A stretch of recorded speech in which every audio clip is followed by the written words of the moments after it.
Hey, what's up, everybody? This is Harvey Slater, holistic nutrition coach. How's it going? So today I'm here with Marianne Zaugg, who, in addition to just doing all sorts of really cool stuff and being a master multitasker, is also a clinical hypnotherapist. How you doing, Marianne? I'm doing great. Hi, Harvey. How are you? I'm doing really well. Yeah, So enjoying the weather today. It's still raining. yeah, I know. I'm up here in the mountains and it's been raining solid for about 4 days. My brain's about to explode, but I keep busy and I go out when I can. Unfortunately, Right, the snow hasn't reached us. It'd be more fun if it was snowing, but it's not. So there you go. right. But it helps us stay inside, which is a good thing for right now. Yes, it is. And speaking of that, we are now focusing a lot on, I'm sure all of our listeners and viewers really just are looking for ways to stay sane, make connections, and understand what they're feeling and experiencing with all of this crazy COVID-19 information that keeps changing from day to day. We don't really have any idea when our businesses are going to reopen again, when we're going to be able to go to work again, whether or not we're going to die. There's just lots of crazy unknowns out there, right? Right. So, and it's interesting because hypnotherapy has just been really showing up in my world lately. And I'm just taking that as a cue that the understanding more about that and how our subconscious mind works and all that, I think is just really helpful information for people. So help us understand a little bit. Tell us like what hypnosis is. A lot of people have different ideas about it. Sometimes it has a stigma attached to it. We think about those old, funny old memes where the guy puts someone on stage and makes him bark like a dog and stuff. So kind of help us understand it more in a modern, more reasonable context, what it's all about. Sure. So when you talk about the people going on stage, those are highly suggestible people that a hypnosis guy, a stage hypnotist, Mm-hmm. will use, and they know how to pick them, and they're very suggestible people, so they will actually do what he asks them or she asks them to do. So they're very malleable. Most of us are not that way, at least I'm not. So most of us are a little bit more emotional suggestible, or are more cautious, more logical, more analytical. And those are the people who take a lot more time to get hypnotized, so to speak. Mm-hmm. But mind you, hypnosis is nothing else but self-hypnosis. The more you do this skill, the more and the quicker you get into your chamber of the altered state of consciousness, and the more you can produce what you want to produce, whether it's going into peak performance, whether it's changing from insomnia to really having a good night's sleep, whether it's lowering the stress. And today we're going to talk more about stress and how we can even get there, and how to become more mindful of what we are doing. And that is doing every single day, every minute of the day. We must become more mindful, and it is key to our well-being. Mm-hmm. So hypnosis is a very old tool. It was used way back when with the Catholic Church, 200 years post Christ.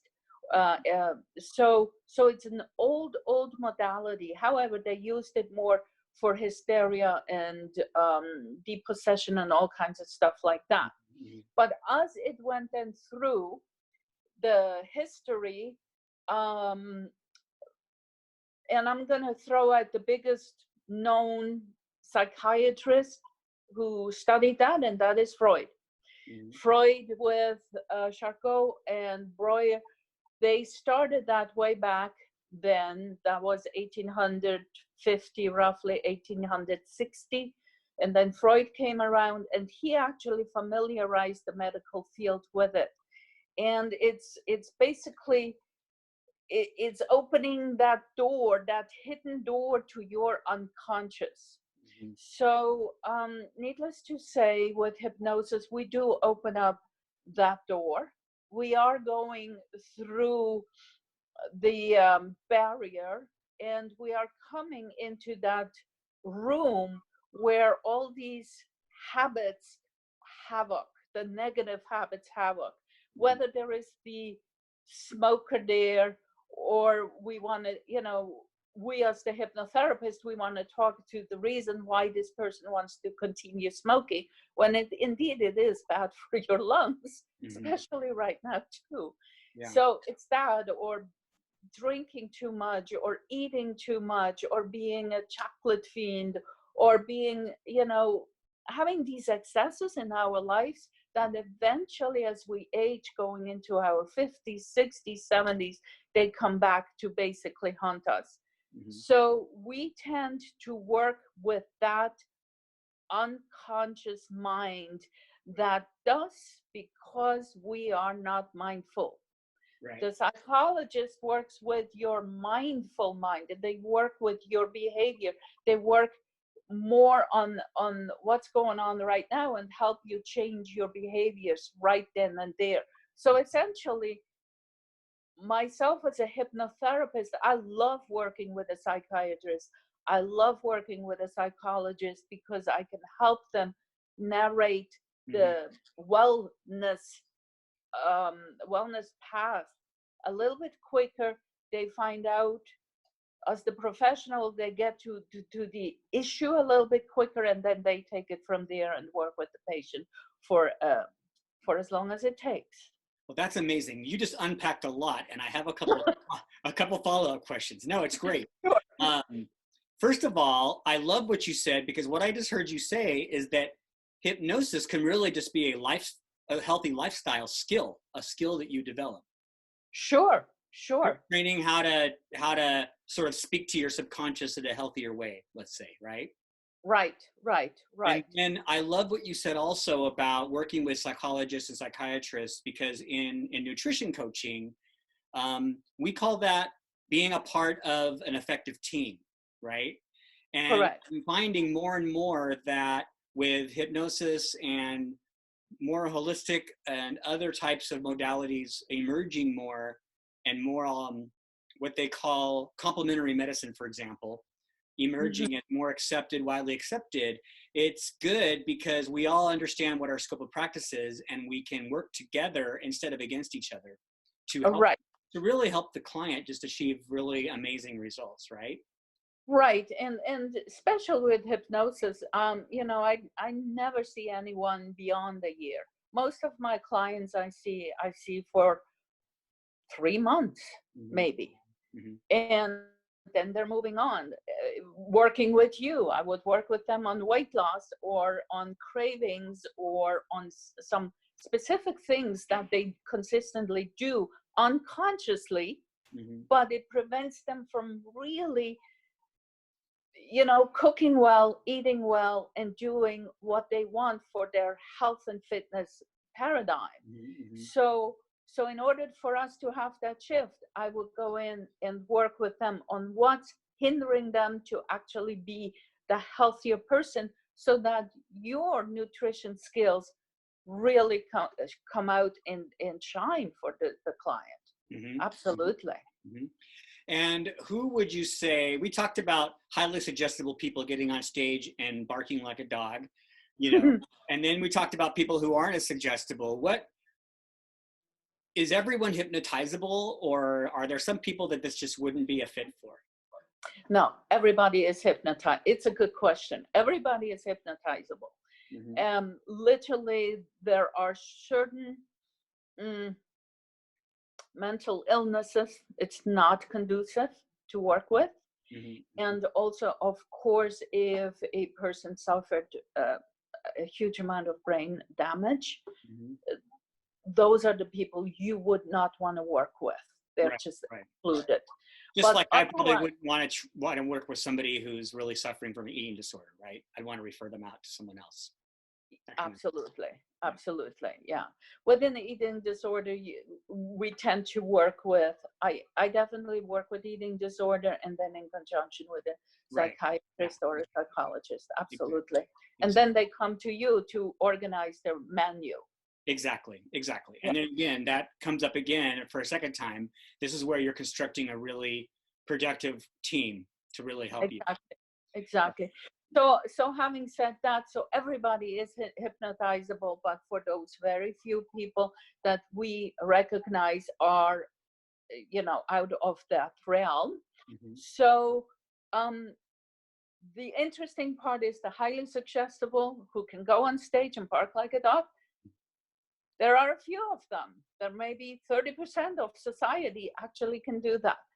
There is, however, the most most of the people are more in that analytical, logical, highly emotional, suggestible. Hmm. So they will take their time. They want to trust you.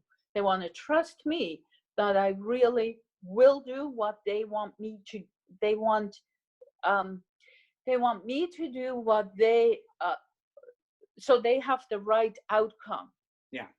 So I do work very, very closely with them, working very closely with them, explaining everything to them, explaining to them what we're going to do Hmm. so that they know this is the treatment plan and I will not waive or go away from that plan. Right, right.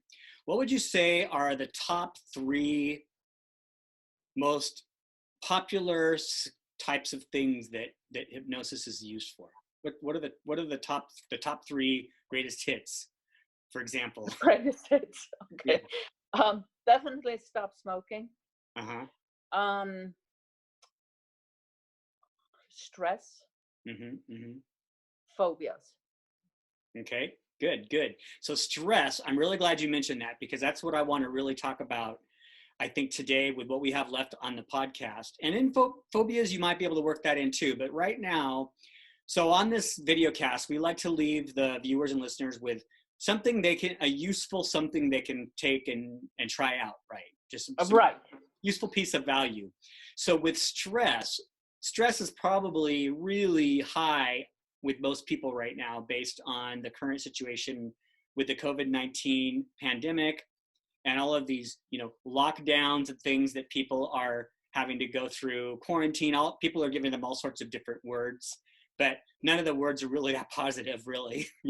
I don't very often see anyone on Facebook saying, hey, I've just been given a month off to remodel my house or work on my well-being. I'm so excited. Everyone's in this sort of negative stress kind of mode right now, this fight or flight response, right?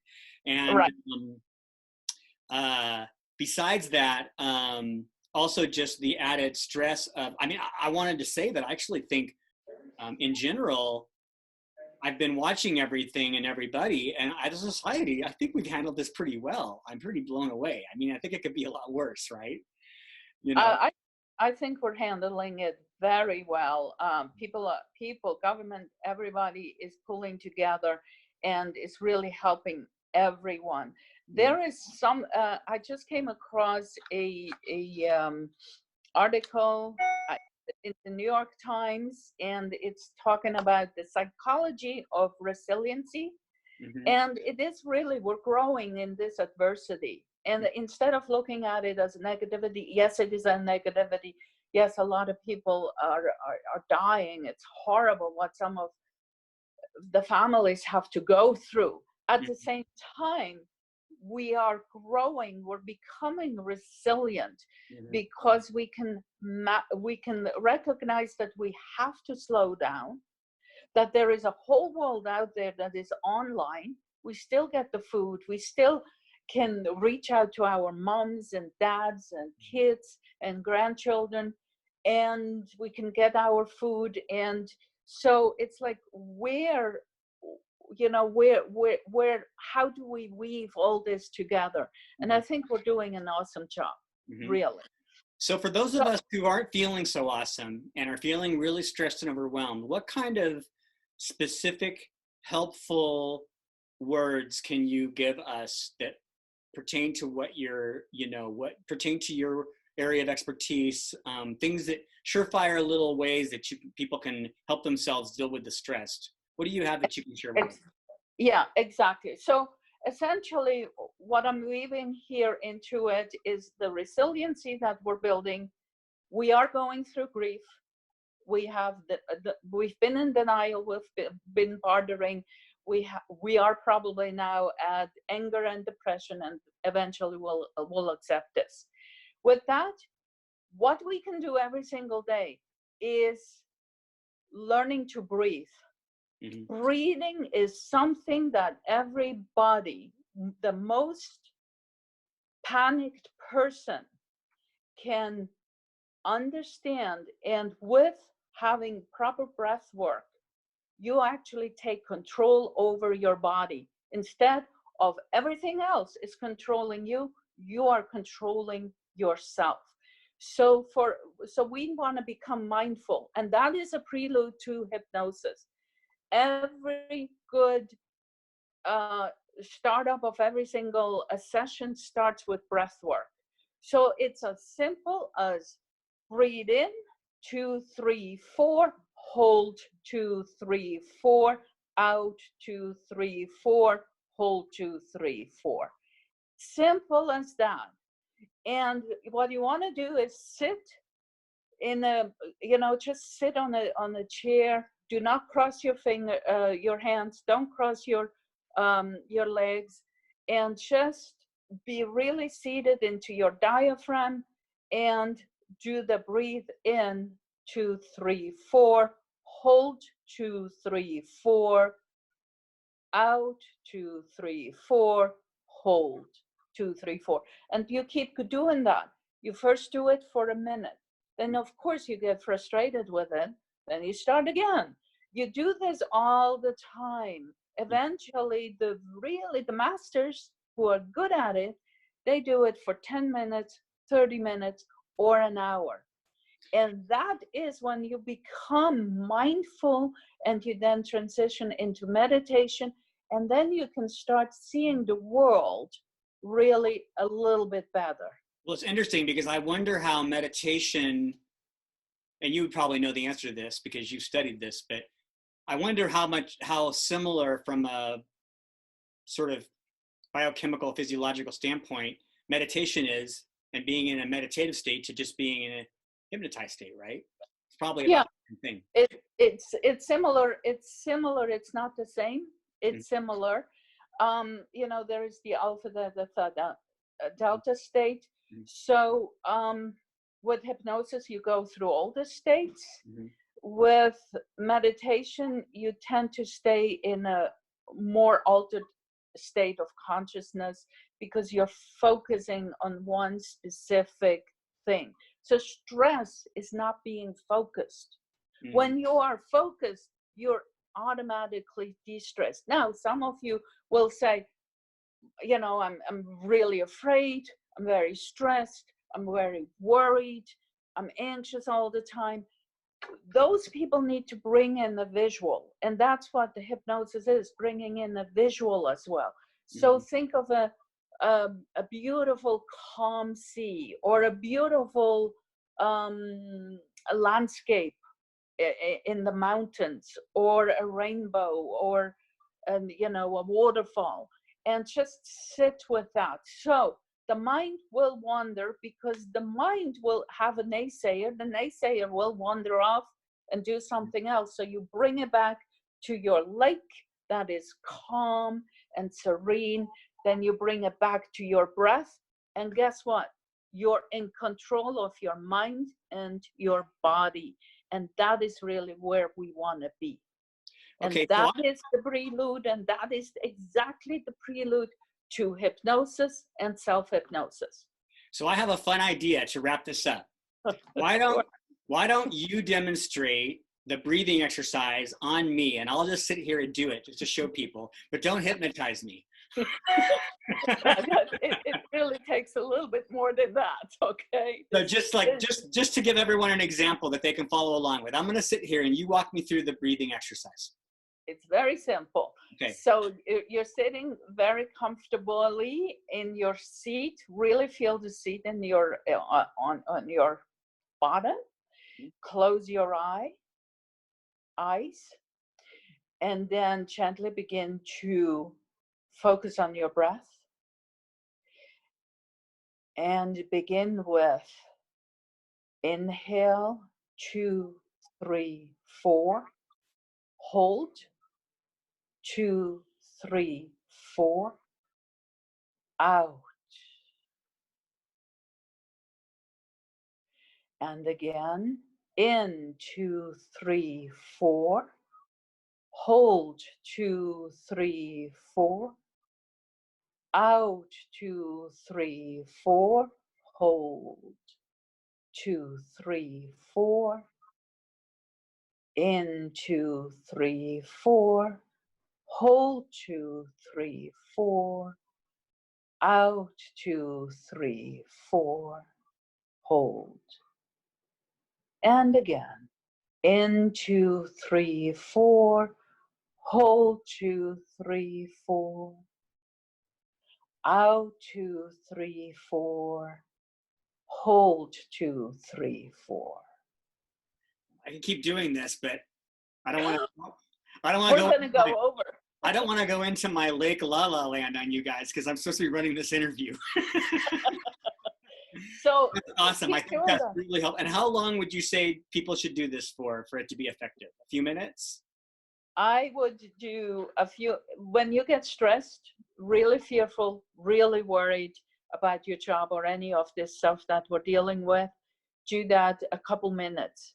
The more you do it throughout the day, the more you change your mind, you change your behavior of the mind, you calm the clutter down. And the more you do it, once you get into that habit, then maybe take out in the morning or at night sometime and try to do it for 10 minutes. 10 minutes is very long. Start with 5, go to 10, go to 15, go to 30. Awesome. Awesome. That's great. Well, that's really a lot of helpful information, but also just very simple, applicable information, which is what we try to help share on here. And I wanted to mention one more thing, one more follow-up note. You talked about when you do the breathing, you're able to control yourself.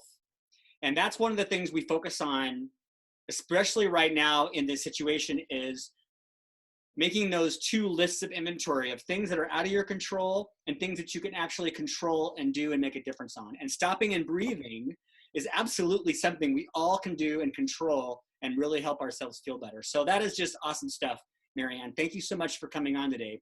So how can people, I know that you just offer so many amazing things, and I wanna have you back and talk more about this stuff, and also your Eco-Urban Gardens project, and that you have this nonprofit that does gardens at schools, and so much good, juicy stuff there that we can talk about. But sure. For now, how can people find you, learn more about you, and get access to some of your great content? There is, over the years, I've produced 4 very strong, very long CDs, and they're now being streamed. It's been years, decades, but they're now being streamed, and they're being streamed at iTunes. So just go to the iTunes, Apple iTunes, and all the 4 CDs are right there. They are separated out into breath work and to different kinds of modalities. You all need to know that that work came out of my long-standing work that I did with cancer patients. So it's very strong, very deep, incredibly, well orchestrated and done with music. So it helps you to get some self-help tools. Great. So we're going to put a link to that actual page in the notes, so people will be able to access that really easily. And I think that pretty much wraps it up. This has been a really great little interview, Marianne. Thank you so much for joining us. And I look forward to having you back on pretty soon. And until then, everybody have a happy, healthy day. Bye for now. Thank you so much. Thank you so much. Bye-bye. Later.